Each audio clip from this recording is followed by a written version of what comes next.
بسم الله الرحمن الرحیم. دوستانو سلامونه نیکې هیلې په دې هیله چې تاسو به ټول روغ جوړ وئ او د صحت په کلۍ کې به نغښتي وئ. زموږ او تاسې د نن ورځې مهم درس چې دی د هغو کسانو لپاره کوم چې په دفتر کې یا په املا کې غلطي وي، ګرامري غلطي پکې وي، نو هغه کسان کولی شي چې د دې ویډیو سریز څخه ګټه واخلي. نو په لومړي سر کې موږ او تاسې راځو موږ او تاسې ژبه پیژنو. راځو ژبه د ژوندیو موجوداتو ترمنځ د افهام او تفهیم وسیله ده. که موږ او تاسې ځیر شو، دا یو جامع تعریف دی چې موږ او تاسې کولی شو د دې تعریف څخه په استفادې سره د هغو شیانو ته هم وکاروو کوم چې موږ د اشارې څخه یا د ځینې سیګنالونو څخه او نښو څخه پوهیږو. دوهم راځو یا په بل عبارت، ژبه د انسانانو ترمنځ د افکارو او خیالاتو څرګندونکې ده.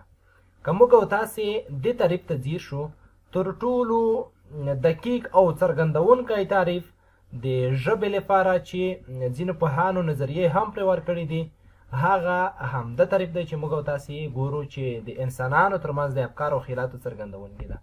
هغه په دې ډول چې ځینو پوهانو د ژوندیو موجوداتو ترمنځ د ابهام او تفهیم وسیله ټول هغه څه نه دي ښودلي چې موږ او تاسې فکر کوو، لکه اشارې شوې، لکه ترافیکي اشارې شوې، سیګنالونه شول، ریاضیکي معادلې شوې، کیمیاوي معادلې شوې. د دې په واسطه موږ او تاسې نشو پوهېدای. ځینو پوهانو دا نظریات وړاندې کړي دي چې ژبه یوازې د انسانانو ترمنځ د افکارو او خیالاتو څرګندونکې ده. نو د ژوندیو موجوداتو ترمنځ د ابهام او تفهیم وسیله چې موږ او تاسې وویله، دا تعریف یې صرف نظر کړ. په دې ځای کې په عموم کې باید موږ او تاسې دا تعریف وکړو او ځانګړي د ژبې لپاره باید داسې ووایو چې د انسانانو ترمنځ د افکارو او خیالاتو څرګندونکې ده. بل راځو د ژبې په اړه نظریې ته. د ژبې په اړه زیاته نظریې موجودې دي چې ځینې پوهان وایي ژبه د انسان یو رمزي سیستم بولي چې د خپلې خوښې سره سم یې د اړتیا لپاره کاروي.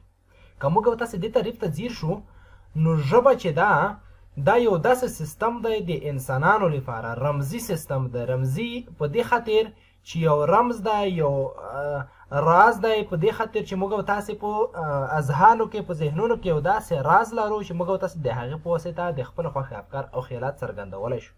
که موږ او تاسې د یو شی، یو داسې دردونکی شی په پښه یا په لاس باندې موږ او تاسې ته د هغې سره وصل شي یا موږ او تاسې برق ونیسي، نو موږ او تاسې داسې نه وایو چې چاته یو سلام ورګرځوو یا د خوراک او څښاک پوښتنه کوو. موږ او تاسې د درد څخه شکایت کوو، یعنې موږ او تاسې خپل درد احساسوو.